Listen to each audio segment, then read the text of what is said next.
Baron Elias Ward stared out of the shuttle window as the blue-green world turned below him, its continents carved by rivers and scars of old bombardments. It didn't feel real. This ruined land, long forgotten by its original people, now belonged to him, a mechanic who never wanted power. A commoner who accidentally saved the life of a princess and was rewarded with a title he never asked for. And now he was responsible for rebuilding a piece of a dying world. The shuttle engines vibrated gently as atmospheric entry began. Behind him, Princess Lyra stood with her datapad, watching him with quiet amusement. "You're breathing like someone being marched to an execution," she said. He groaned. "I'm about to manage a barony, isn't that the same thing?" "Not if you do it correctly," she replied, handing him the pad. "Your territory, 400 square kilometers, 3 settlements, hundreds of structures, and no idea what condition any of them are in." He rubbed his skull. "Perfect. A disaster I inherited by accident." She smiled softly. "Start simple. What do people need?" "Shelter, food, clean water, sanitation," he recited. "And that," she replied, "is your starting point." The shuttle landed in a clearing near the main settlement. Elias descended with the first team of specialists, builders, mechanics, medics, a farmer, a plumber, 2 cooks, and a hardened sergeant named Rowan assigned to protect them. They all looked to Elias as if expecting direction. The pressure nearly crushed him. "I'm learning as we go," he said nervously. Sergeant Rowan folded his arms. "Then learn fast, Baron. This world hasn't been touched in decades." They moved into the silent town. The first thing Elias noticed was how wrong the air felt clean, but too still, as if the place had been abandoned in the middle of a normal day. Wooden houses leaned at angles but hadn't collapsed. Vines crawled up stone walls. A tall clock tower loomed over everything, its hands frozen. "This place used to be beautiful," Elias whispered. The carpenter inspected a house. Prefab construction, weather-resistant, still holding together. The plumber knelt at a cracked fountain. "Pipes look intact. If we can find the source, we might restore water." The farmer knelt by a garden bed. "Soil's good. This land can feed people again." For a moment, Elias felt hope. Then Rowan signaled sharply. Movement. South building. They formed up, weapons ready. A hanging shutter tapped slowly against the wall, casting shifting shadows, no threat, but a reminder that every noise here felt wrong. They continued deeper into the town. Inside the clock tower, dust coated the floors. Ledger books had rotted on shelves. Furniture lay overturned, but the structure itself was solid. "This could be your administrative center," the carpenter suggested. "That assumes I know how to administer anything," Elias replied. "You'll learn," Lyra whispered. "You don't have the option not to." As they regrouped outside, reports poured in. One builder: "Most homes are salvageable but need tools." The plumber: "Water system might still work." The sanitation worker: "We need filters, disinfectants." The farmer: "Gardens can be restored." The mechanics: "We need equipment." Their needs formed a mountain Elias didn't know how to climb. "How am I supposed to supply all of this?" he demanded, overwhelmed. Lyra stepped beside him. "This is the burden of leadership, and why nobles have entire ministries. But I don't," he snapped. "It's just me." "Not anymore," she said quietly. "You have people now." He looked at the tired faces waiting for direction. His hands trembled, but he forced himself to inhale deeply. "All right," he said. "Let's begin." Plumber: "Sanitation, find where the water comes from." Builders: "Survey structures around the square." Farmer: "Check gardens." Cooks: "Inventory food." Rowan: "Patrols and no one goes alone." Sergeant Rowan nodded. "Finally giving orders? Good." 2 hours later, the town revealed more secrets. The water team believed they located the pipe direction. The builders identified dozens of usable homes. The carpenter confirmed the inn could house settlers. The cooks found long-expired food stores that needed removal. But Rowan returned with something far more concerning. He led Elias to a narrow side street. Massive claw marks gouged deep into the stone walls, scars from something large, heavy, and powerful. "What made these?" Elias whispered. Rowan crouched over tracks in the dirt. "Not human. Not recent either. Something still living here." Elias swallowed hard. "Is it dangerous?" Lyra's hand rested on her holster. "Anything that leaves marks like these is dangerous." The sun began to set as the team returned to the town square. Lanterns flickered to life. Despite the fear, they had made progress. Water pipes existed. Electricity lines existed. Buildings stood strong. Life was possible here again. Elias stood before the team, gathering his breath. "You've done more than I expected today," he said. "Tomorrow, we start full surveys, tools, food, planning. And whatever lives here, we'll deal with it, together." Their tired faces brightened. Some even smiled. It surprised him how much that mattered. As night settled, Elias looked at the silent town, the broken fountain, the frozen clock, the shadows moving where only wind should be. He didn't know what challenges tomorrow would bring. But for the first time he felt like he could face them. Not as a noble, not as a leader, but as someone who refused to let this place stay forgotten. Night came slowly over the forgotten town, washing the buildings in deep shades of blue and silver. Elias stood at the doorway of the old inn, watching lanterns sway gently in the evening breeze. Workers were settling into temporary rooms, unpacking blankets and cleaning dusty corners. For the first time since landing, the place felt alive again. But Elias couldn't shake the weight in his chest. He needed answers. He needed progress. He needed a miracle. Lyra approached quietly, arms crossed. "You did well today," she said.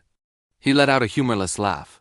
"If that's what well looks like, I don't want to see failure." "You will," she replied calmly. "Every leader does. What matters is how fast you stand back up." He wasn't sure he was ready for any of it. Before he could reply, Rowan marched toward them with 3 soldiers. His face was tense. "Elias," he said, lowering his voice, "we've been scouting the perimeter. Found more animal signs. Same creature as before?" Elias asked. Rowan nodded. "Same tracks. Large. Heavy. It roams the outskirts. Will it enter town? Hard to say. But we'll keep watch." Elias exhaled slowly. "Another problem in a growing list. Thank you, Sergeant. Keep me updated." Rowan saluted and returned to his patrol. Elias looked up at the sky, a vast expanse of stars, unmoved by the struggles of people below. Somewhere out there, he once dreamed of being nothing more than a ship mechanic drifting between stations. A simple life, predictable, small. Instead, fate had dragged him into leadership. He wasn't sure if it was a blessing or a sentence. Morning arrived with sounds he hadn't heard in years' voices. Footsteps, the clatter of tools, laughter echoing faintly from the inn's kitchen. Something inside him relaxed. This was what rebuilding was supposed to feel like. The air smelled of dew and greenery. Birds chirped from the rooftops. For a moment, the world didn't seem ruined at all. Ino, the young administrative assistant Lyra had convinced him to bring, walked over holding a stack of papers. "Elias, I organized the reports from yesterday," he said. "We've surveyed only a fraction of the town. At this pace, it will take weeks to understand the full state of the barony." Elias rubbed his brow. "Then we need more people." "That's what I thought." Ino offered the papers. "I made a plan. If we bring down 50 general handymen and the 2 additional architectural assistants, we can divide the entire town into sectors. 3 supervisors, 16 workers each. Every worker surveys 50 to 60 buildings per day." Elias blinked. "Can they do that?" "They won't fix anything. Just identify structures, note damage, map locations. Quick work. And then tomorrow? We bring down builders, carpenters, plumbers, mechanics, the skilled workers. They evaluate what needs real repair." Elias stared at the young man barely in his 20s, who calmly solved problems that made his skull ache. "I know," he said slowly. "You may have just saved my sanity." Ino flushed with pride. "Princess Lyra said administration would suit me." "I think it suits you better than it suits me," Elias muttered. Lyra, having overheard, stepped beside them. "Good, you will need every mod you can get. Logistics are the backbone of civilization." Elias sighed. "Then let's go. We bring down the handymen first thing in the morning." He didn't know how they would manage hundreds of buildings. Until Ino showed him how. Late morning drew near. Workers began exploring the outer streets. Groups were assigned maps and tasked with marking damaged structures. The plumber and sanitation worker prepared to follow the pipes to find where the water truly came from. The carpenter and builders headed toward the harbor district to inspect what remained of the docks. Elias walked toward the shuttle with a small group to retrieve supplies. The forest around the clearing was quiet, too quiet.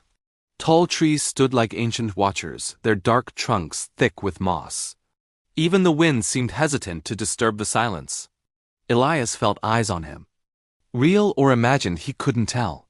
They loaded crates onto hand trolleys, rations, blankets, first aid kits, spare tools. Elias paused to adjust one of the straps when he heard distant engines. A vehicle was approaching. Sergeant Rowan raised his rifle. Caution. A moment later, a battered quad bike emerged from the trees, dust trailing behind it. The rider slowed to a stop near the shuttle. A slim figure, wrapped in travel gear, dismounted and removed her helmet, revealing a young woman with bright copper hair and freckles. She looked exhausted but proud. "You're late," Elias called out jokingly, still kneeling by the supply crates. She rolled her eyes. "Try riding this thing for 2 days straight over broken roads." She stretched her back and winced. "I had to cut a new path around a flooded pass just to make it." Elias stood and approached her. "You must be the field biologist General Solon promised." "That would be me," she said. "Name's Alara. And you're Elias?" "The new Baron?" He winced. "Unfortunately." She dropped her bags dramatically. "Good, then let me tell you this right now so we don't waste each other's time. This world is full of plants and animals that can feed you, cure you, or kill you in under 10 seconds. And from what I saw on the ride here, I'm guessing your people don't know any of it." Elias blinked. "That's not wrong." "Then you're lucky. I like saving idiots from poisoning themselves." Lyra tried to hide a laugh behind her hand. Elias raised a brow. "And how old are you exactly, 16? 19, she snapped. "And before you ask how I learned all this, the answer is simple. My father was a soldier who dragged us across every ruined region on this planet. No teachers, no schools. Just books, survival, and everything the land could teach me." She crossed her arms defiantly. "So yes, I know every berry, every beast, every toxin, every venom, every predator, every safe route, every medicinal leaf. And if I seem rude, it's because I rode 300 kilometers this morning." Elias stared at her and burst out laughing, not mocking, amused, relieved. "Good," he said. "We need someone who knows this world better than any of us." She blinked, caught off guard by his acceptance. "Well, all right then," she muttered. "Where do I drop my bags?" He smiled. "This way." As they walked back toward town, Alara pointed at random plants growing near the path. "That one is safe.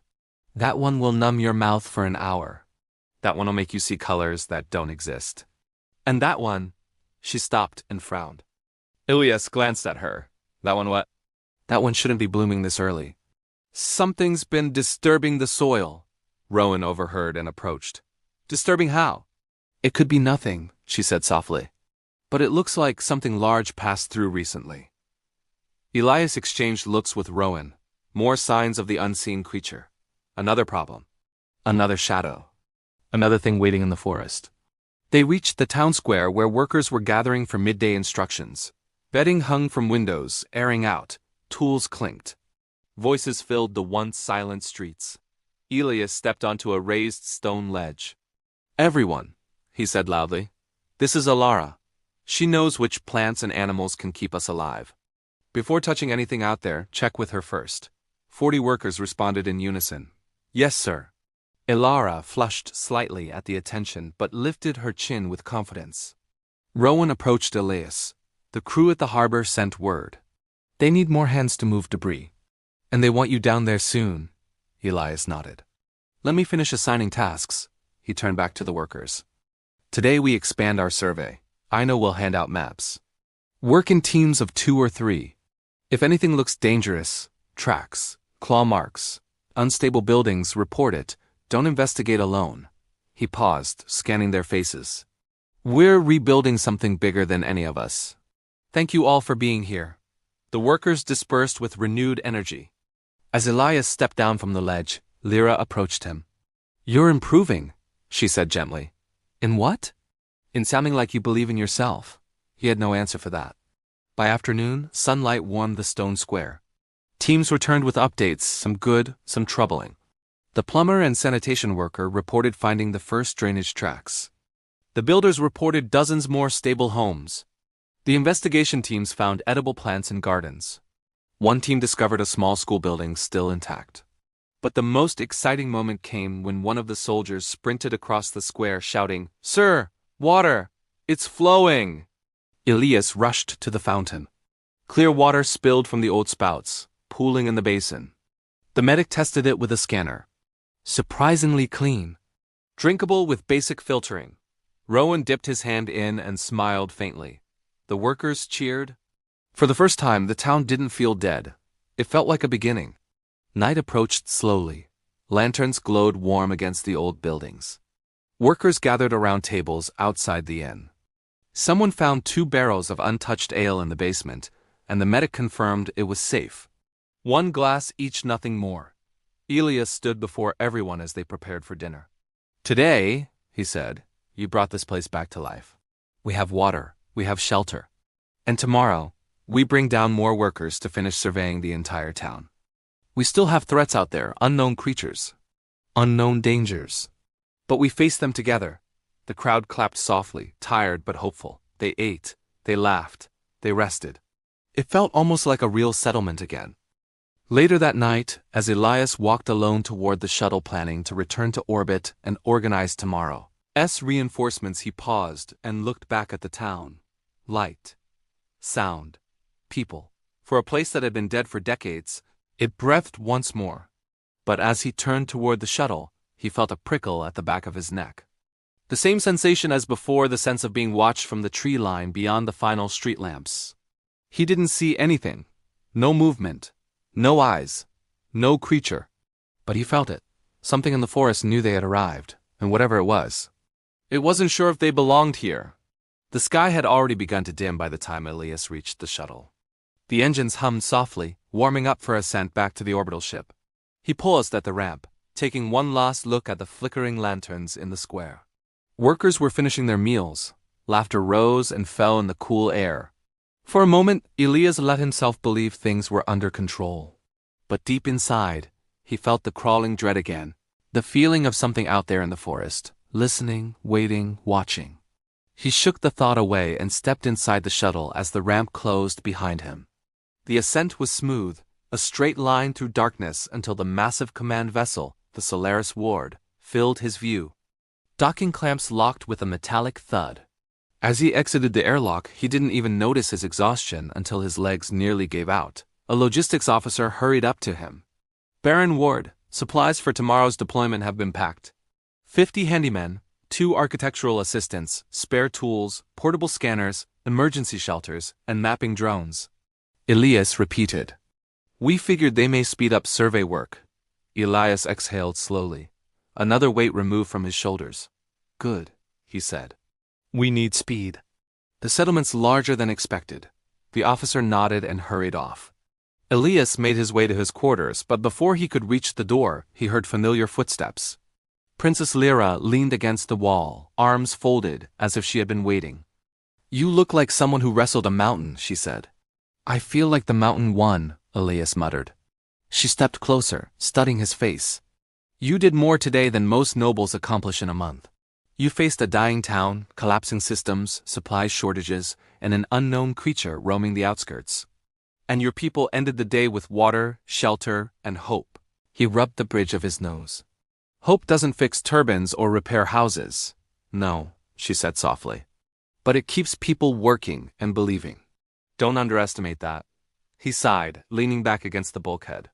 "Is rebuilding always this complicated?" "No," she replied. "Usually it's worse." He tried not to laugh, but a weak chuckle escaped him.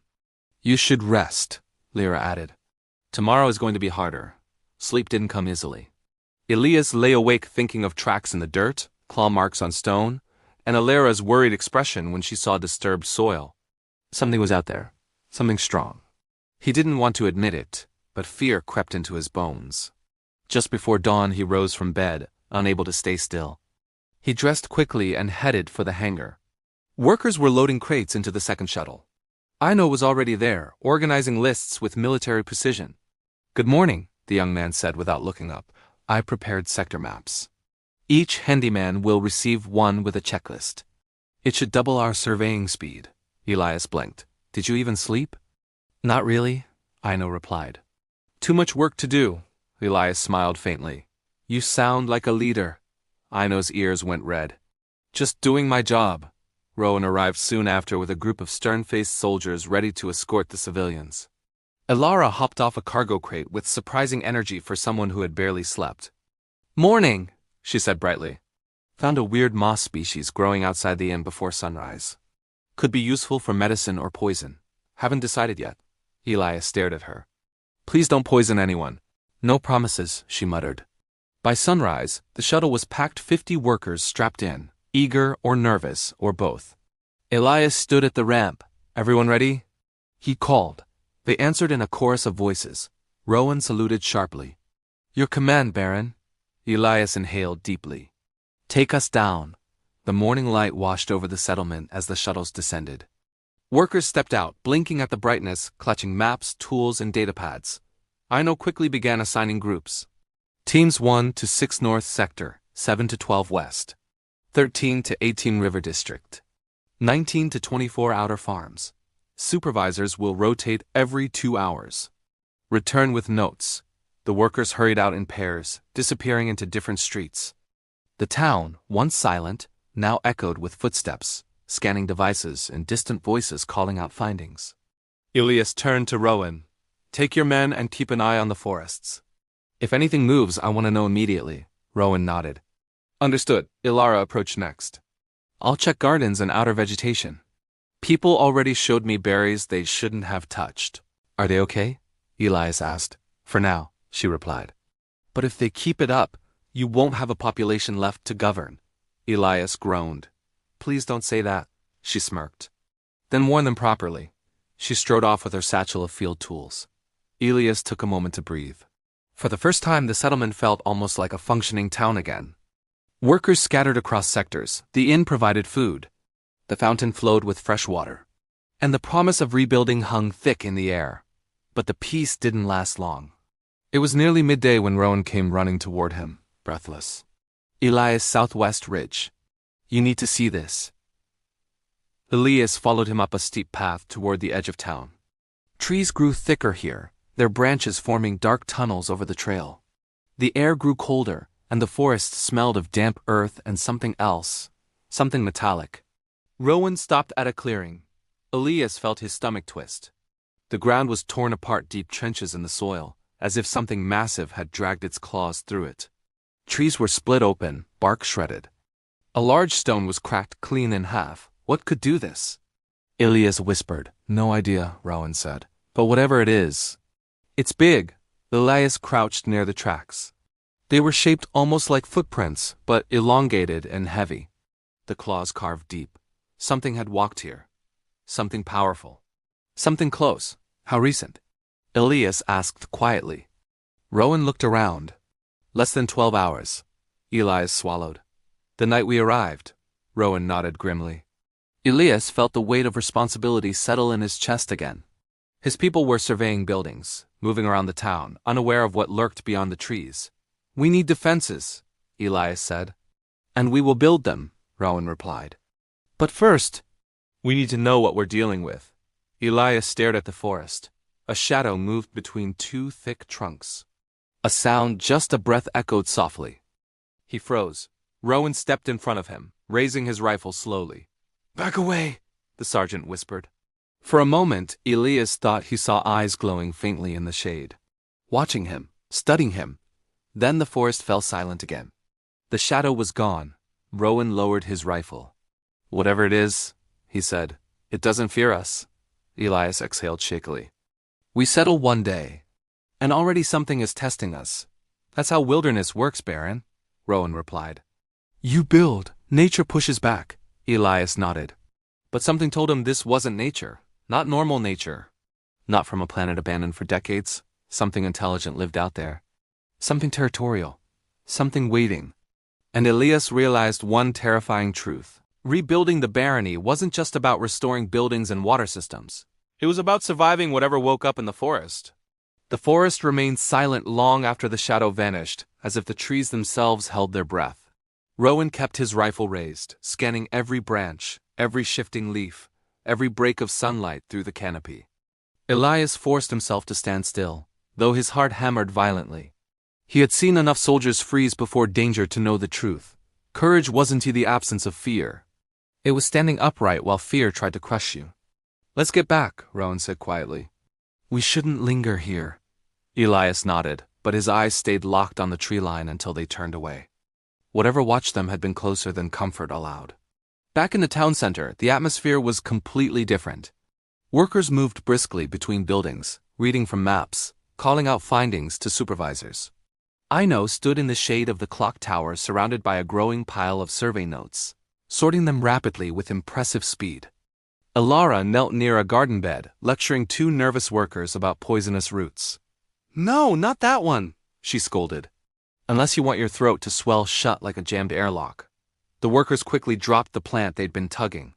Elias approached, still unsettled by the forest. Ino noticed immediately. Elias, something wrong? Elias forced a steady breath. Just keep everyone away from the southwest ridge, for now, Ino frowned. Danger? Possibly. We don't know yet. Before he could explain further, a distant shout cut through the noise. Baron, over here quickly! It came from a group inspecting the town's western edge, near a row of decayed storage buildings. Elias exchanged a glance with Rowan and hurried over. A cluster of workers stood around a large wooden building whose doors were chained shut. Faded paint peeled from its walls. The windows were boarded. The roof sagged. What is it? Elias asked. A mechanic pointed to the door hinges. Sir, this wasn't abandoned. It was sealed. Elias crouched, studying the heavy chain. Newer than the building, rusted, but not ancient. Someone had locked this place deliberately. Rowan nudged one of the boards loose with the butt of his rifle. A thick smell leaked through the crackled metal, dust, something stale and chemical. Could be a workshop, someone muttered. Or a supply depot, another added. Elara, drawn by curiosity, appeared at the edge of the group. What did you find? Elias stood. Something someone didn't want opened. Rowan looked at him for permission. Elias nodded. Break it. Two workers brought tools. With a few heavy strikes, the chain snapped and the double doors creaked open with a long, unsettling groan. Dust burst outward in a gray cloud. Inside, dim sunlight filtered through gaps in the boards. Shadows stretched across rows of old crates, rusted machines, and stacks of metal frames. A hush fell. Elias stepped in and froze. This is not a workshop, he whispered. It was an armory, but not a normal one. Strange weapons, nothing like the Empire's, hung from the walls. Sleek, curved rifles with unfamiliar mechanisms. Stone-like containers filled with crystal ammunition. Heavy shoulder-mounted devices with glowing socket points that pulsed faintly in the dark. Elara stared wide-eyed. These aren't human, she said. Rowan inspected a rifle carefully. Aliens left these behind? No, Elara murmured. These aren't Drazen designs either. These are older. Elias felt a cold ripple move across his skin, an alien armory, hidden inside his barony for decades. But why sealed? He turned slowly, scanning the crates. One large container in the center stood out, reinforced metal, labeled with faded symbols. Elias brushed dust off the surface. Strange circular patterns swirled across it. Ino approached hesitantly. What does it mean? Elias stared at the markings. I don't know, he admitted. But someone did not want this opened, Elara swallowed. Maybe that's a good reason for us to leave it closed. But Rowan shook his head. If there's something dangerous here, we need to know. If it's useful, it might be what keeps us alive, Elias exhaled. Not today. We don't have enough information yet. Close it back up for now. Postguards, Rowan nodded. Understood. Workers resealed the doors as best they could, though the chain remained broken. Elias walked out into the sunlight again. Something new pressed on his mind, a larger truth taking shape. The creature in the forest. The sealed alien armory. The abandoned town built too perfectly. This place had secrets buried under every stone. As the afternoon wore on, Elias joined a group moving toward the harbor to check progress on the boats. The salty air grew stronger as the sea came into view, waves glistening under the sun, boats rocking gently at their moorings. Carpenters and mechanics worked in teams, testing engines, tightening screws, checking hull integrity. One of the larger fishing vessels roared to life, sending birds scattering from the docks. Elias smiled for the first time that day. Progress. Real progress. A builder waved him over from the boathouse, excitement on his face. "Sir, come look at this!" Inside the massive workshop, tucked between piles of tools and scrap metal, stood a vehicle covered with dust and canvas. "We found this under a tarp," the builder explained. "Didn't notice it yesterday?" They pulled the canvas away. Elias gasped. It was a hover transport military grade. Big enough to carry 20 people and equipment, sleek, powerful, armored. "Does it work?" Elias asked. The mechanic grinned. Only one way to find out. He climbed into the cockpit, brushed dust off the control panel, and pressed the ignition. For a moment, nothing happened. Then the engine hummed to life soft, stable, smooth. The hovercraft lifted slightly off the floor. A chorus of cheers erupted from the workers. Elias felt a surge of hope. This vehicle could reach farms, outposts, distant lakes anywhere. Transportation changed everything. "Get it serviced," Elias said. "Fuel it, check it for faults, make it operational." The mechanic saluted playfully. "Gladly, sir." Elias stepped outside, wind from the sea brushing past him. Maybe they could rebuild this place. Maybe this town could stand again. He allowed himself for a brief moment to imagine success. By late afternoon, survey teams returned to the square with stacks of information. The reports were astonishing. Almost half the buildings were still structurally sound. Dozens of farms had untouched soil and irrigation lines. Granaries, though dusty, had old grain reserves still sealed. A hidden storage cellar full of preserved food had been discovered under a shop. A schoolhouse with intact chalkboards and desks stood near the river. Everything was old. Everything was worn. Everything needed work. But everything was possible. Ino sat surrounded by papers, overwhelmed yet focused. "We can do it," he whispered. "We can really do it." But just as hope peaked, a loud shout echoed across the square. "Elias, come quick, the power." Elias ran toward the fountain where workers gathered around the medic, who held a datapad showing concerning readings. "What happened?" Elias asked. "The turbine," the medic said. "Its lubrication system, the oil level is dropping fast. Much faster than it should. At this rate, the generator will shut down by nightfall." Elias felt the world tilt slightly. "No power means no water," Rowan said grimly. "No heat. No lights. No safety. Can it be fixed?" Elias asked. "Only if we send a team to refill and stabilize the system." Alara frowned. "In the forest? Near the mountain? With the creature out there?" Rowan met Elias's eyes. "We'll need to go. Before the sun sets." Elias understood immediately. This was no longer about rebuilding. This was survival. He straightened his shoulders, feeling something shift inside him, the weight of responsibility turning into resolve. "Gather a team," he said. "Rowan, Alara, 2 engineers and myself." Alara's eyes widened. "You're coming?" Elias nodded. "This is my barony, my people. My responsibility." Rowan gave a firm nod approval in his eyes. Workers around the square fell silent as Elias spoke again. "If we don't fix that turbine today," he said, "everything we built so far collapses." He turned toward the forested silhouette of the mountain ridge. "And something out there knows we're here." The air seemed to thicken as Elias prepared for the expedition.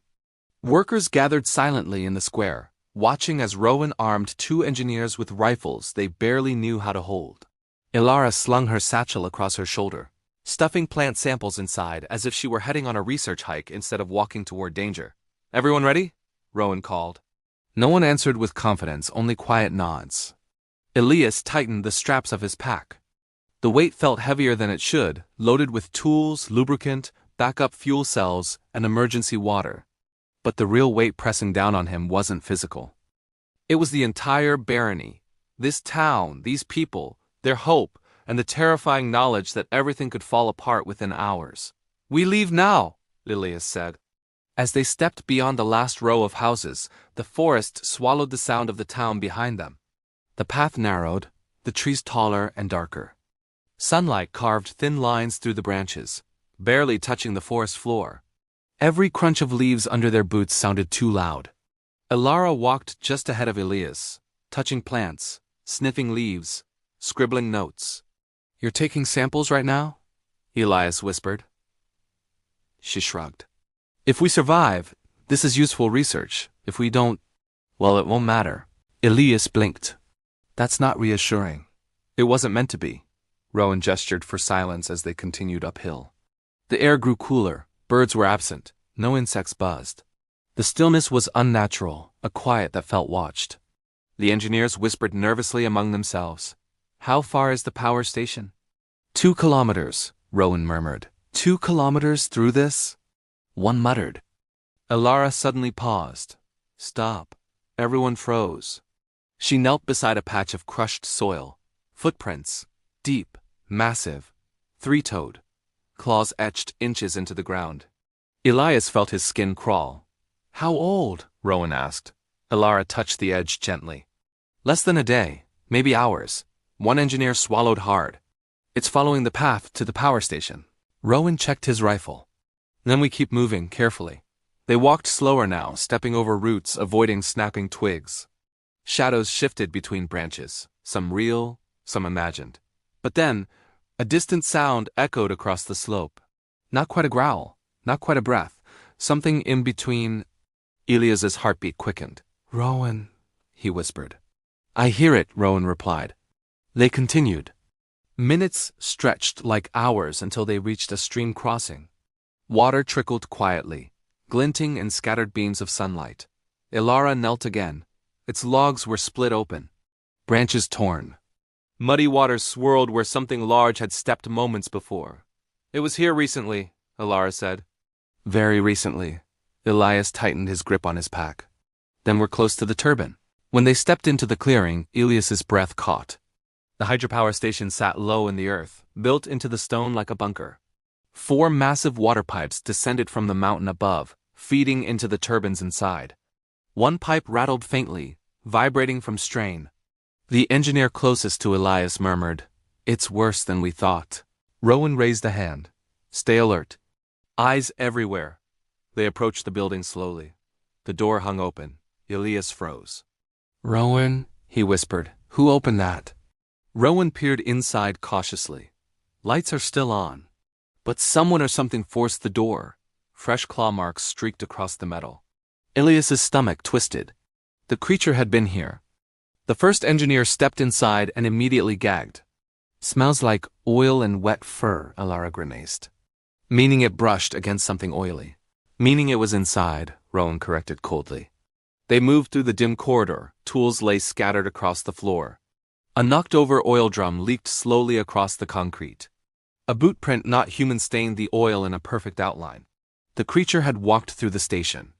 Elias, Rowan whispered. Stay behind me. No, Elias said firmly. I need to see this. They reached the main turbine room. The machine hissed and clanked loudly, the sound echoing off metal walls. The lubrication reservoir blinked red dangerously low. The grinding noise of metal stress filled the chamber. It's going to seize, an engineer muttered. We don't have long.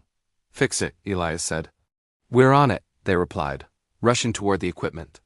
But then, Rowan raised his rifle sharply. Quiet. Everyone froze. The noise of the turbine masked it at first, but then Elias heard it too. A wet breath. Low. Deep. Close. Elara's eyes widened. Above us, they looked up. A massive shadow clung to the upper framework motionless, watching. 2 glowing eyes reflected faint light, a body like coiled muscle. Spines running down its back. Claws gripping the metal beams. It wasn't an animal. It was a predator, and it had been waiting. Rowan slowly raised his rifle. The creature hissed, a piercing metallic sound that chilled the room. Elias whispered, Don't shoot unless you must. Rowan didn't take his eyes off the creature. If it jumps, we won't have a choice. The engineers whispered urgently. We can't stop fixing the turbine if it shuts down. The whole town loses power. Keep working, Elias commanded. The engineers resumed their repair tasks with trembling hands.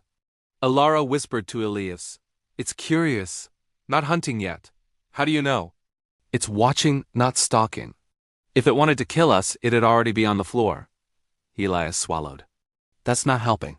Rowan adjusted his stance. The creature shifted slightly. A metal beam creaked. A screech split the silence as the lubrication valve suddenly burst to life fixed successfully. The turbine roared back into stable operation. The creature reacted instantly, claws scraping, startled by the noise. It leapt from the beams. Rowan fired. The shot cracked the air, ricocheting off pipes. The creature twisted midair, landing on all fours with impossible agility. Its glowing eyes locked on Elias. Rowan stepped in front of him. "Stay back!" The creature hissed again, but instead of attacking, it turned. With a sudden burst of speed, it crashed through an open vent, vanishing into the darkness outside. Silence followed, heavy, shaking. The engineers fell back, gasping. Elara collapsed against the crate, clutching her chest. What was that thing?" Elias felt his hands trembling. "Something that knows this land better than we do." Rowan lowered his rifle slowly. "It wasn't hunting us," he said. "Not yet." Elias stared at the broken vent where the creature had escaped. A predator had watched them work, studied them, tested their reactions, and it had chosen not to attack, not because it was afraid, but because it wasn't done. Elias turned to the group. "We're not alone here," he said quietly. "And whatever lives in this forest, it doesn't want us rebuilding this barony." The walk back from the turbine station felt twice as long as the journey there. No one spoke. Every snapping twig made the engineers jump. Even Rowan checked the shadows more often than usual, rifle ready but lowered. The forest didn't feel empty anymore. It felt aware, alive, and watching. Elias kept glancing back toward the broken vent on the power station. The creature had escaped into the woods so easily, almost casually, as if the group had never been a threat at all. The air grew colder the closer they came to the outskirts of town. The trees thinned. Familiar rooftops emerged ahead. But something felt wrong. When they stepped out of the tree line, Elias realized why. A crowd had gathered in the main square, dozens of workers standing anxiously near the fountain. Their voices melted into an overwhelming buzz of fear and confusion. Ino stood on top of a wooden crate trying to calm them down. Elias exchanged a quick look with Rowan. "They noticed," Rowan nodded. "We should have expected panic." Elara jogged ahead, pushing through the crowd. Elias followed right behind her. Ino spotted them and immediately jumped down. Relief washed across his face. "Elias, thank the stars you need to hear this. What happened?" Ino pointed toward the far end of the square. Workers stood clustered around a house, their expressions pale. Elias and Rowan rushed over. And there, etched deep into the paint of the wooden wall, were 4 long gouges. Claw marks. Fresh, deep, unmistakable. Elara whispered, "It came this close to the houses." Another worker called out from behind the bakery, "Over here, more marks?" Elias hurried over another building, another set of claw trails carved into the siding.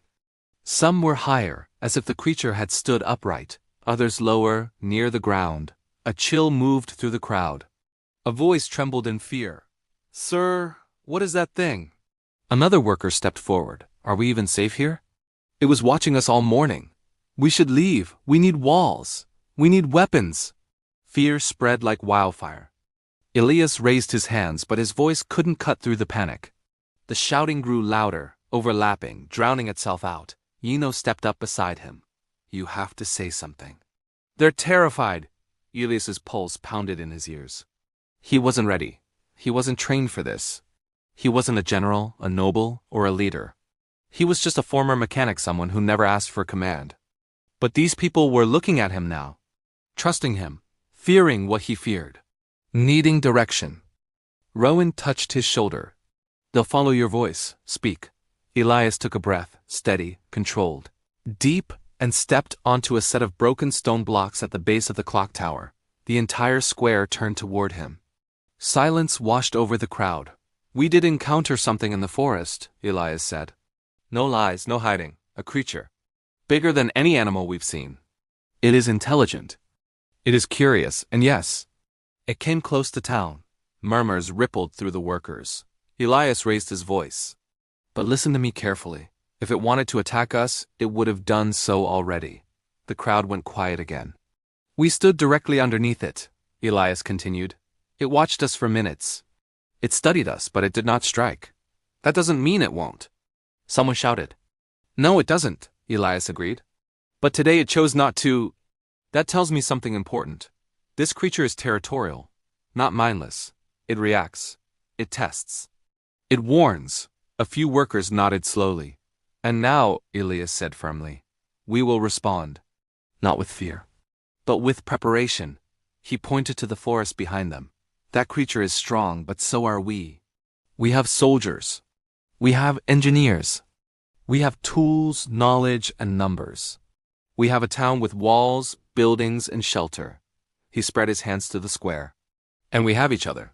That creature is not the only force in these woods. We are. The crowd murmured in agreement. Elias stepped down, voice steady and resonant. Starting tonight, we'll establish patrols around the perimeter. Rails near the harbor can be repurposed into barricades. Builders will reinforce windows and doors. Elara will map safe and dangerous areas based on animal patterns. And Rowan will train volunteers to help guard the night shift. Rowan nodded firmly. Anyone who can hold a weapon, step up after sunset. Elias finished. We came here to rebuild a home, not to run from shadows. We will make this town safe. We will make it strong. And we will face whatever watches us from that forest. Silence. Then a slow clap, one worker, then 2, then 10. Then the entire square erupted in applause, not loud but solid assurance, belief, unity. Elias stepped back. Ina whispered, "That was leadership." Rowan smiled slightly. "You're growing into the role, Baron." Elara nudged him with her elbow. "See? Not bad for someone who still flinches when I talk about poisonous berries." He snorted quietly, but inside Elias felt something shifting. He had spoken with conviction he didn't know he possessed. Because for the first time, he wasn't just talking as someone responsible for rebuilding a town. He was talking as someone who cared about the people inside it. Evening approached, painting the square orange and gold.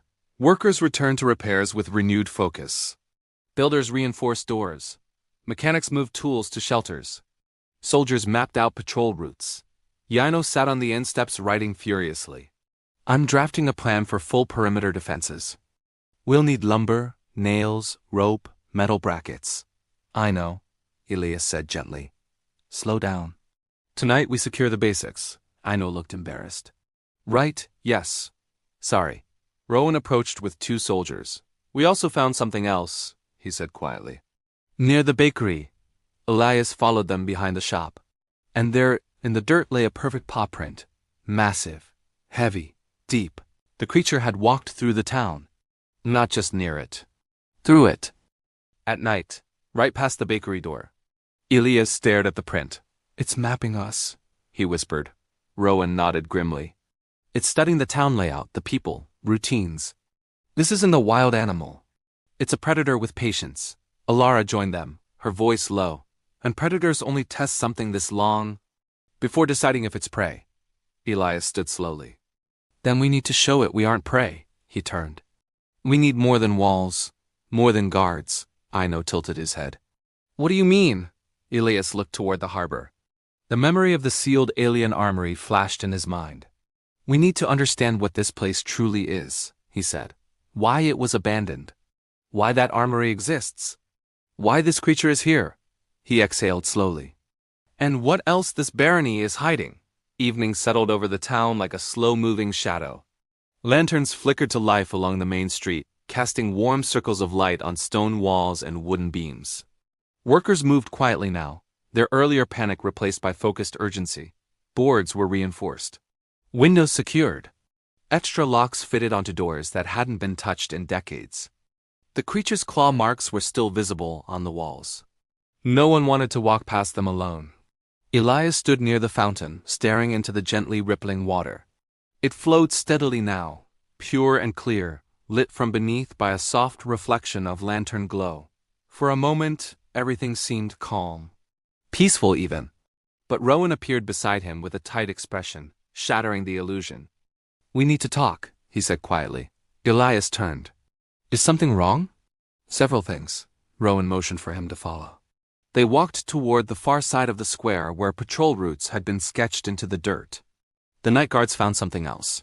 He led Elias behind the tall stone building that once served as the town hall. The shadows here were deeper, colder. At first, Elias didn't see it. Then his stomach tightened. A long, deep scrape ran across the stone wall far higher than any human could reach without a ladder. It wasn't a claw mark this time. It looked like something sharp, dragged across the stone with brutal force.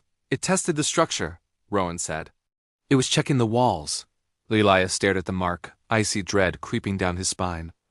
It's learning, he whispered. Rowan nodded. And adapting. Before Elias could answer, soft footsteps approached. Aino appeared, clutching a thick stack of notes and maps. Elias, he said breathlessly. There's something you need to see. It's about the old armory building. Elias frowned. Did someone open it? No. But we found an access hatch behind it. A hidden one. It leads underground. Elias exchanged a look with Rowan. Alara approached next, wiping dirt from her hands. And I'd recommend you see it before the workers do, whatever's down there. It's older than the town. Elias felt a cold pull in his chest. The town was built with strange perfection. The alien armory wasn't Drazen tech. The creature wasn't a random animal. Nothing about this barony was normal. Show me, Elias said. They led him behind the sealed armory building, past crates covered in moss and vines. Hidden behind thick shrubbery was a narrow hatch in the ground, metallic, rusted, and half-buried. The hinges were fused by time, but when Rowan pried them open with a crowbar, the hatch lifted with a bone-deep groan. A narrow stairway disappeared into the darkness below. Cold air drifted up, smelling of dust, metal, and something old. Alara held up a lantern. I'm going first, she said. Elias shook his head. No, I am. She rolled her eyes. Always the hero, aren't you? But she stepped aside. Elias descended slowly, boots echoing on metal steps. Rowan followed closely, lantern in hand, rifle ready. Aino and Alara came last. The stairs opened into a wide underground chamber. Elias froze. Rows of cylindrical pods stood along the walls. Large, tall, silent, covered in dust. Some were cracked. Some shattered. Some intact clouded glass hiding what lay inside. Aino whispered, What is this?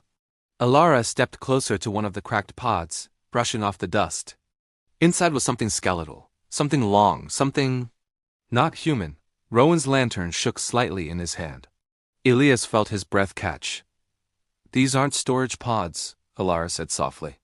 They're containment pods. Aino stepped back pale. Containment for what? Before anyone could answer, a soft hum echoed through the chamber. A flicker of dead electronics. A light pulsed faintly on one of the intact pods just once, like a heartbeat. Elias instinctively stepped back. Rowan raised his rifle. Something still has power down here. Somehow, Alara knelt beside a small data panel on the wall. Ancient system, not Drazen, not human. I can't even read the symbols. Elias scanned the rows of pods again. Hundreds of them. All silent, all sealed, all unknown. Then he noticed something else, black markings on the floor, almost erased by age. Scratches. Drag marks. As if something large had moved across this chamber. Alara's face went pale. Elias, look at this. She pointed to a cracked pod whose glass had been smashed outward. Not inward, outward, meaning something inside had broken free. Rowan whispered, The creature? Elias felt a chill. It didn't come from the forest, he said slowly. It came from here. The truth settled like cold iron in his lungs. The creature wasn't simply territorial. It wasn't wild. It wasn't native. It was a survivor. A leftover from whatever civilization built this place. Aino swallowed hard. Then, how many escaped? He looked around the chamber. Too many pods. Too many broken. Too many questions. Elias turned to Rowan. We seal this place, he said. Immediately. No one else goes down here without my command. Rowan nodded sharply. Agreed. Alara touched a broken pod carefully. If this creature came from these, she said, then it's not defending the forest. She looked up at Elias, eyes sharp. It's defending its home. Elias stared at the endless rows of pods, remnants of a forgotten species. We need to know what happened here, he said quietly. Why these pods exist. Why the town was built above them. Why the armory was alien. Why the creature watches us. Aino whispered. And what else is still down here? Elias turned away, the weight of the barony pressing harder than ever. We close the hatch. We reinforce the town. And tomorrow we search for answers. As they climbed the stairs and sealed the hatch behind them, dusk faded into night. Lanterns glowed across the square. People worked. People talked. People hoped, but beneath their feet, hidden in the dark earth, hundreds of silent pods waited. Some broken, some intact. Some flickering faintly with dying life. And somewhere in the forest the creature lifted its head, eyes glowing, sensing disturbance, feeling the hatch close again. It knew they had found the truth. And it was no longer watching out of curiosity, it was watching out of warning. Night arrived heavier than usual. Clouds drifted across the sky, dimming the moonlight until the entire settlement felt swallowed by shadows. Lanterns glowed across the square like scattered fireflies, but they did little to push back the darkness lurking beyond the tree line. Elias stood at the edge of the inn balcony, staring at the silent buildings. Workers moved quickly, nailing planks, stacking crates, reinforcing weak fences. Rowan soldiers patrolled the outer streets in teams of 2. Everything looked organized. But tension clung to the air like a second skin. Alara emerged from the inn carrying a steaming mug. "You're awake earlier than everyone," she said. "I never slept," Elias replied. "Neither did I," she admitted. "Too many questions. Too many things we don't understand." Elias didn't respond. His mind kept replaying the underground chamber. The cracked pods, the skeletal remains, the broken glass pushed outward, the creature's claw marks, and the faint light still pulsing in one of the intact pods. Something was still alive down there, and it was only a matter of time before it woke. "Alara," he said quietly, "what if that creature isn't the only one?" She took a slow sip, not looking at him. "I've been thinking the same thing." Before he could say anything more, Rowan jogged up the steps, expression urgent. "Elias, we have movement." Elias stiffened. "Where?" Rowan pointed toward the western perimeter, the old marketplace district where broken stalls and empty shops lined narrow roads. Something crossed the motion wires. Too heavy to be a person. Elias felt cold fear twist in his gut. "Is it inside the walls?" "No," Rowan said. "But close. Very close." Alara set her mug aside. "Let's go." They hurried across the square, boots crunching over gravel. Soldiers gathered with lanterns, rifles raised. A cold wind rustled the leaves of the thick forest beyond the last row of houses. Rowan pointed to the ground. Tracks. Fresh, massive. The creature had circled the town again, closer than ever. Elias knelt beside the prince and noticed something new blood. Just a few drops. Dark and sticky. "Alara," he whispered, "this isn't human blood, is it?" Alara examined it with her sleeve. She shook her head. "No, and it didn't come from any animal I've studied." A soldier swallowed nervously. "So, it's injured?" Rowan answered grimly. "Or it fought something else." Elias's stomach turned. "How many threats does this barony hold?" He murmured. Before Rowan could answer, a sudden metallic clang echoed from the direction of the harbor. Every soldier froze. "That wasn't wind," Rowan whispered. They moved quickly, lanterns held high, shadows dancing across walls and abandoned fishing nets. The harbor district looked eerie at night. Boats swaying gently, wood creaking, water slapping quietly against the docks. Then they saw it. One of the boats, a large fishing vessel, was swaying violently, as if something heavy had leapt onto it. Rowan motioned everyone down. Alara whispered, "It's on the boat." Elias clenched his fists. "Rowan, what do we do?" "Wait," Rowan said. No sudden movements. They crouched in silence, the lanterns dimmed. Another thud. Another creak of the wooden hull. Something moved inside the cabin. Alara's voice was barely audible. "It's searching." Rowan's jaw tightened. "For what?" The creature emerged, slow, deliberate, eyes glowing like molten amber. Moonlight caught its body, muscular, scarred, covered in dark spines. Long claws scraped gently against the deck planks as its head swiveled, studying everything around it. A soldier gasped. The creature snapped its head in their direction. Rowan hissed, "Stay down!" But it was too late. The creature leapt from the boat to the dock in one impossible motion, landing without a sound. Then it rose onto its hind legs, tall, towering, almost human-like in stature. Alara whispered with horror, "It understands our posture, our height. It's mimicking us." The creature tilted its head, examining them. It didn't charge. It didn't run. It observed. Elias slowly stood up from behind the crate, heart pounding but keeping his hands visible. "Don't!" Rowan hissed. "Stay back!" But Elias shook his head. "If it wanted to kill us, we wouldn't be having this conversation," he whispered. Rowan's jaw clenched, but he raised a hand for the soldiers to hold fire. Elias took one step forward. The creature's eyes narrowed. It tensed, its claws flexed. Elias froze. A low rumble rolled from its chest. Not a growl, a warning. But then, something strange happened.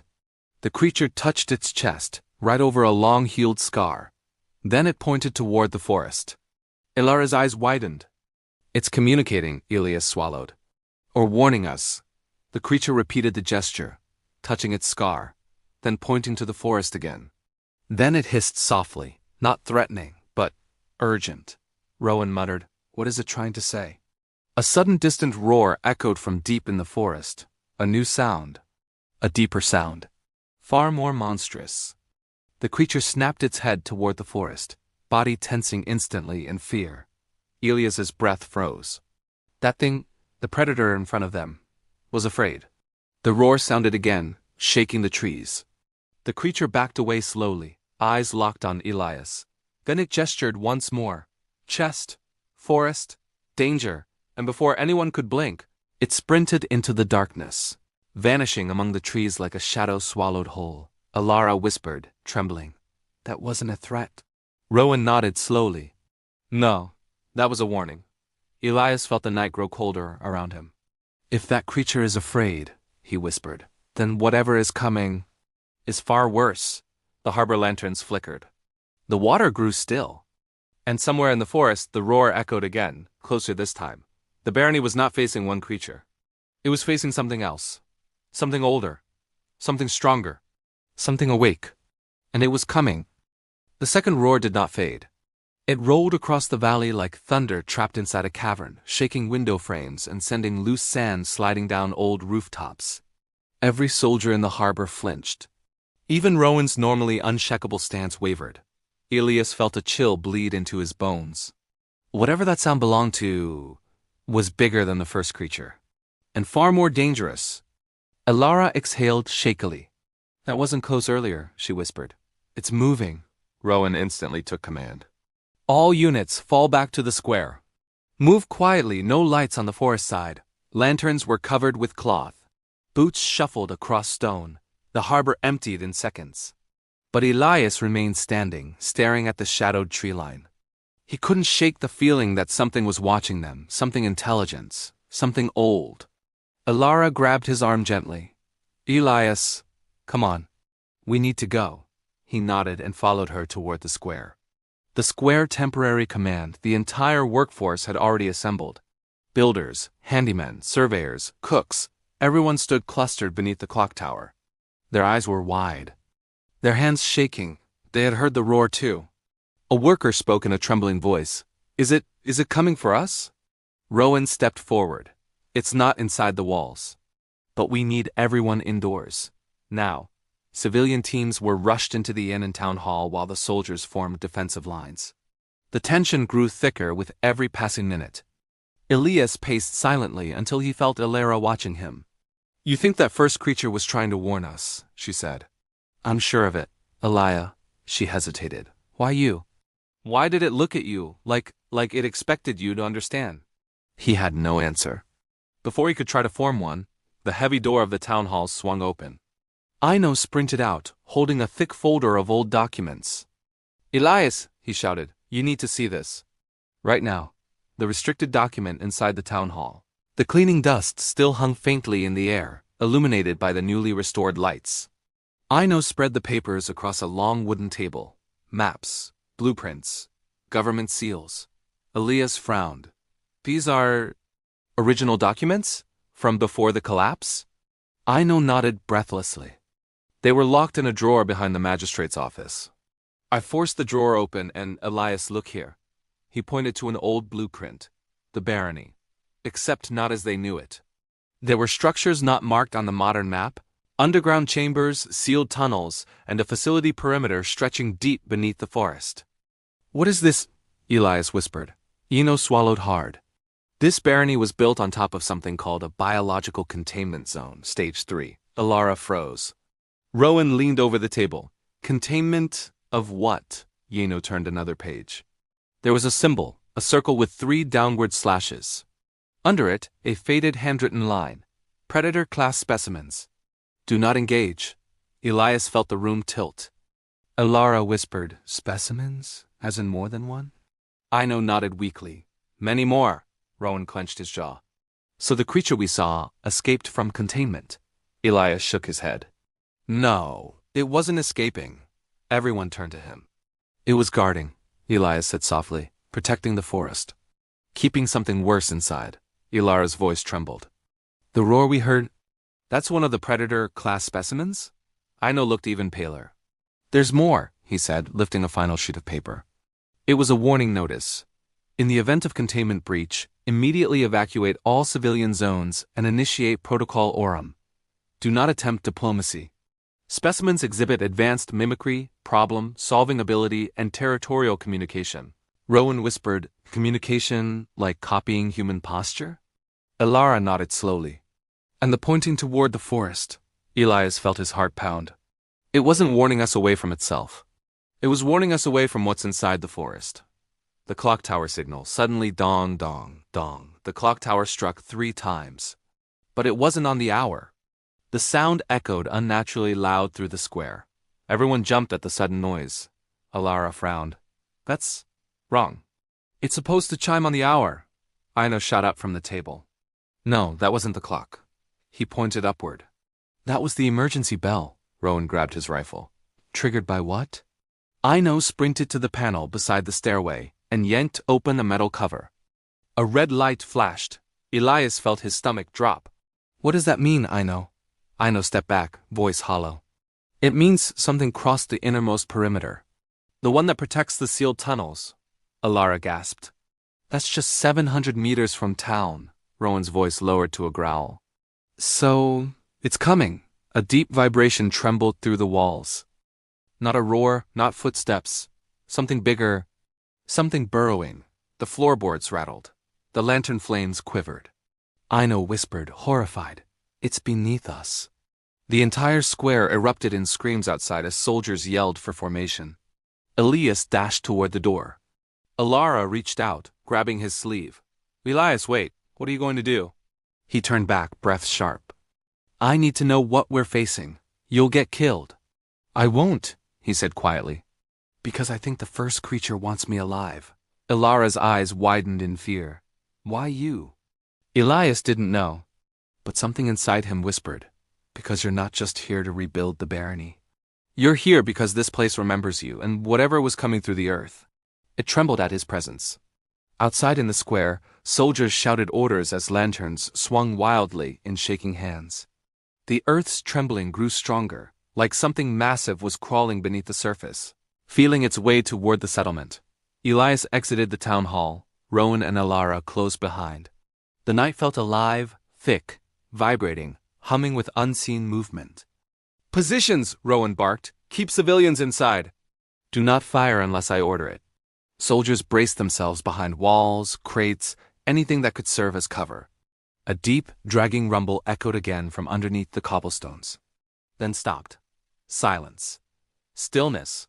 A silence so unnatural it felt like the entire world was holding its breath. Ilara whispered, it's directly beneath the square. Elias could feel it too. Not with his ears, but inside his chest, like whatever was under the ground had locked onto him. Rowan caught Elias's expression. Don't even think about stepping forward, but Elias already did. The stones under his feet pulsed once, twice, like something was sensing the weight above it. Then, crack! The stones shattered. Dust and cold air blasted upward as something beneath the town square ripped open the earth. Soldiers screamed, lanterns fell. The ground collapsed inward in a perfect circle as if some massive tunnel had been carved from below. Rowan dragged Ilara back as Elias shielded his eyes, and then it emerged, tall, armored in bone like plating. Eyes glowing with a pale, predatory blue. Not like the first creature, bigger, older, genetically perfect. A prime specimen. Its head rose slowly, scanning the figures around the square with cold intelligence. When its gaze locked onto Elias, it stopped. Completely, as if studying him, as if recognizing him. Rowan whispered, why? Isn't it attacking? Ilara swallowed.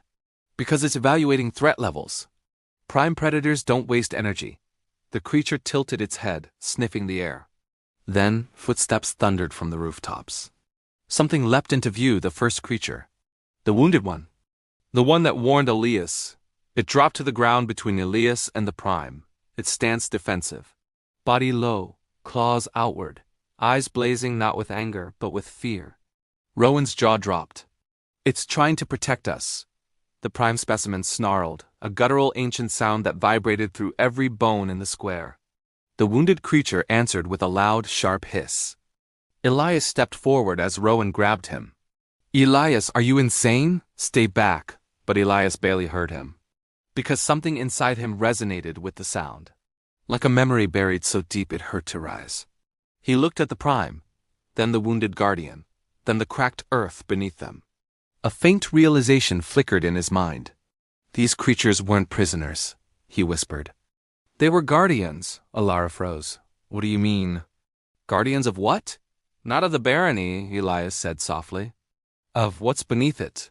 The Prime specimen suddenly lunged forward, but not toward Elias. It tackled the wounded creature with terrifying force, slamming it against the broken stone. The guardian creature screeched in pain but refused to submit. They clashed violently, claws slashing, tails whipping, stones shattering under their weight. Rowan shouted, "Everyone fall back!" "Now!" Soldiers scrambled as the two monsters collided again and again, ripping the square into rubble. Elias watched, breath shaking. "Alara? Why are they fighting each other?" Alara's eyes widened as she pieced it together. The Prime wants dominance of the containment zone? And the wounded one doesn't want it reaching us. A roar split the night as the Prime pinned the Guardian down, claws digging into its chest. Alara gasped, "Elias! It's going to kill it!" Instinct took over Elias. He stepped forward. Rowan swore loudly, "Elias!" but Elias didn't stop. The Prime paused mid-attack, its glowing blue eyes flickering in confusion. Elias spoke, not loud, not commanding, but steady. "You don't need to kill it." The Prime lowered its head, sniffing him again. Elias felt the world around him fade until it was just him and the monster towering before him. "It's protecting us," Elias said, "because something worse is waking up beneath the tunnels." The Prime's eyes narrowed, its pupils dilated, its stance shifted slightly. For a moment, just a moment, it seemed to understand. But then the ground trembled again, much deeper than before, a quake that shook dust from rooftops and rattled every building. Alara's voice cracked. "Elias, there's another one." A deeper growl echoed below the collapsed ground, slow, monstrous, ancient. The Prime turned toward the sound. The guardian creature staggered upright, barely standing but still determined. And Elias whispered the truth forming in his chest. "There aren't two monsters." Another quake. "There's an entire brood." The Prime leapt back into the tunnel, vanishing into the darkness. The wounded Guardian limped toward Elias, staring at him with pained, intelligent eyes. Alara whispered, trembling, "It's warning you again." Elias nodded. "I know." Rowan approached, voice urgent. "What now, Elias? What does it want us to do?" Elias looked at the broken square, the ancient tunnels, the shaking earth, and he understood. The barony wasn't built to contain monsters. He looked at Rowan. It was built to keep something else buried. The guardian creature lowered its head, then dragged itself toward the forest, disappearing into the shadows. Elias exhaled shakily. "Alara, Rowan." He turned toward them. "This barony is sitting on top of a sealed ecosystem, one that was never supposed to be disturbed." Alara covered her mouth. Rowan stared at the ground. Aino whispered from behind them. Then Elias. "What did we just wake up?" Elias stared into the dark chasm where the Prime had vanished. Something huge growled below, but it wasn't rising. Not yet. Elias clenched his fists. "We don't have much time." He turned to Rowan. "Prepare every soldier. Fortify the town. Evacuate the civilians into the town hall basement." Rowan nodded instantly. "And you?" he asked. Elias stared at the tunnel. "I'm going down there." Alara grabbed his arm, voice breaking. "Elias, you won't survive." He looked at her, determined, terrified, but resolute. "If I don't understand what's down there, we all die when it comes out." Alara shook her head, eyes filling. "You can't go alone." He didn't answer. Because deep underground, something massive stirred, and the last roar shook the entire valley. It was waking. And it knew Elias was here. The tunnel breathed. Not with air, but with a slow, rhythmic pulse, like the heartbeat of something buried deep beneath the earth. The scent of cold stone, damp soil, and ancient biology thickened as Elias descended the fractured slope into darkness. Behind him, the square was alive with frantic motion. Soldiers building barricades, Rowan shouting orders, Elara standing near the edge of the chasm with fear carved into her face.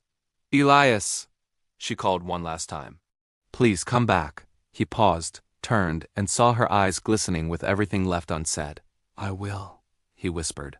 Then he stepped into the dark. The tunnels below. Elias moved through the subterranean corridor lit only by faint blue bioluminescent streaks running along the walls like living veins. The deeper he went, the more unnatural the structures became.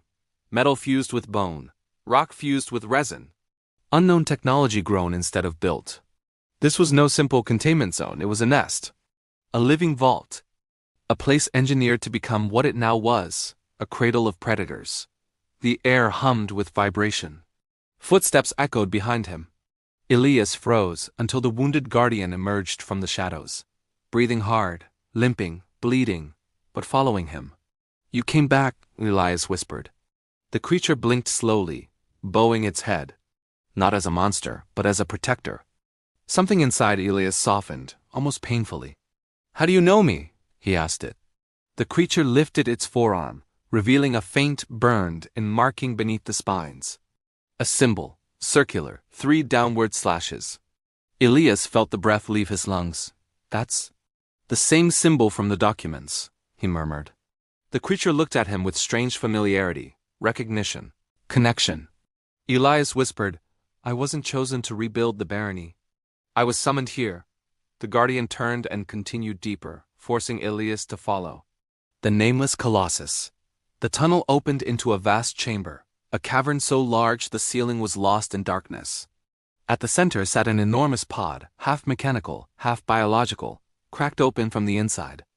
A cold mist drifted from it, and standing beside it, the prime specimen, its bone armor glowed faintly. Its muscles coiled, its eyes burned with blue fire. But it wasn't focused on Elias, it was staring at the gargantuan figure slowly emerging from the cracked pod. The chamber trembled as the beast stood upright, taller than both creatures combined. Skin-plated like ancient stone. Mouth lined with rows of jagged teeth. Its movements slow, deliberate, horrifying. Elara's guess had been wrong. This wasn't another predator, this was the queen, the progenitor. The architect, the origin. The one creature everything else answered to. Elias staggered backward, breath shaking. "Oh, God." The queen turned its ancient dead eyes toward the prime, then toward the guardian, then finally toward Elias. It froze. Every muscle in its titanic body locked. Elias felt the air compress around him. Not physically, something deeper, recognition. This creature recognized him too. But how? The prime stepped sideways, positioning itself between Elias and the queen. The guardian limped forward, taking a defensive stance to Elias's right. 2 monsters, defending a human. The queen let out a rumbling growl so low it rattled Elias's teeth. Elias whispered, "Why, me? What am I to you?" And then the queen's mind touched his. Not words, not language. But a cold flood of memories not his own. A scientist. A team, a sealed barony. Hybridization experiments. Genetic templates taken from volunteers. And one volunteer who underwent a rare compatibility test. A young man. A pilot. A commoner. Elias felt his heart stop. His DNA had been used to engineer the entire predator line. The prime. The guardian. Even the queen herself. They weren't just recognizing him. He was their genetic origin, their imprint, their blueprint. Elias gasped, falling to his knees. The queen's voice thundered through his mind, not spoken, but overwhelming. The line returns to its source. The chamber shook as the queen advanced. The prime roared and launched itself at her, claws slashing sparks across armored skin. The guardian joined the attack despite its injuries. The 2 predators fought like living storms, flesh slamming stone, bone cracking, tunnels shaking, visions blurring. Elias forced himself up. "No, stop!" But the queen was too powerful. She hurled the prime aside with a single sweep of her massive arm. The guardian was crushed under her weight, letting out a shriek of agony. Elias screamed, Nitrogen monoxide. The queen loomed over him, breath like frozen iron. The chamber rumbled. Stones fell. Her shadow swallowed him. Until a blast of light erupted behind him, Rowan, and behind him, soldiers charging into the chamber, rifles blazing with explosive tips. Elias, move! The queen recoiled from the detonations but did not fall. Rowan grabbed Elias, dragging him backward. Elias fought against him. Stop! Rowan! Stop! You'll provoke her, Rowan shouted back. Does she look unprovoked to you? The queen roared, shaking the cavern. The ceiling cracked. Elias turned to Rowan, breath wild, voice desperate. She's not killing us because of me, Rowan froze. Elara rushed in, pale, terrified. Then what does she want, Elias? Elias looked at the queen, then at the dying guardian. Its eyes weak but locked on him. A truth hit Elias with crushing force. She wants to reclaim what she believes is hers, Elara whispered. You're Dina. Elias nodded slowly. She thinks I belong to her, that I'm part of the brood, Rowan swore under his breath. So what do we do? Elias stared directly into the queen's ancient eyes. You let me speak to her. The final exchange. Elias stepped forward. The queen tensed. The prime, battered and bleeding, forced itself upright, growling weakly at the queen in defiance. Elias raised a hand. Stop. The chamber fell silent. Elias continued, voice trembling but steady. You were created to protect this ecosystem, not to destroy everything around it. The queen growled, confused. This barony is alive because of you. The forest thrives because of you. But the world above has changed. He took another step. You can't reclaim me. You can't reclaim this land. The queen lowered her head slowly, listening. Elias placed his palm against her armored skin. A shock surged through him, instantly connecting them in a shared stream of instinct, memory, and purpose. Elias whispered, I release you, all of you, into the forest. Away from the settlement. The queen lifted her massive head, eyes narrowing, evaluating his intent, his resolve, his authority. Then, slowly, she lowered herself. In a gesture of recognition, submission, acknowledgement of her progenitor. Elias sagged in relief. Take your brood, he whispered. Lev, but leave the people of the barony unharmed. The prime approached him, bowing deeply. The guardian, barely alive, dragged itself to Elias's feet and nudged his leg gently before limping after the queen. Elara watched in awe. They're leaving, Rowan stared, stunned. You just commanded monsters. Elias shook his head. No, I just reminded them what they were created for. The queen roared one last time, not in rage, in farewell. Then she turned, leading the surviving creatures into the deep tunnels beneath the mountain, vanishing into the ancient ecosystem from which they were born. Silence fell across the cavern. Elias collapsed to his knees, exhausted. Elara rushed to him, catching him in her arms. Rowan looked around the chamber and exhaled hard. So, it's over? Elias nodded weakly. Yes. He looked toward the darkness where the creatures disappeared. They won't return. Not unless we disturb the tunnels again. Elara smiled tearfully. Then we'll never disturb them. Above them, sunlight began filtering through cracks as the tremors stilled. The barony breathed again, alive, safe, protected. Elias whispered, they were never monsters. They were guardians waiting for a purpose. Elara touched his cheek gently. And you gave it to them? Elias stood, looking toward the exit. Come on, he said softly. Let's go rebuild the barony. And together, they walked out of the darkness into the first light of a new day.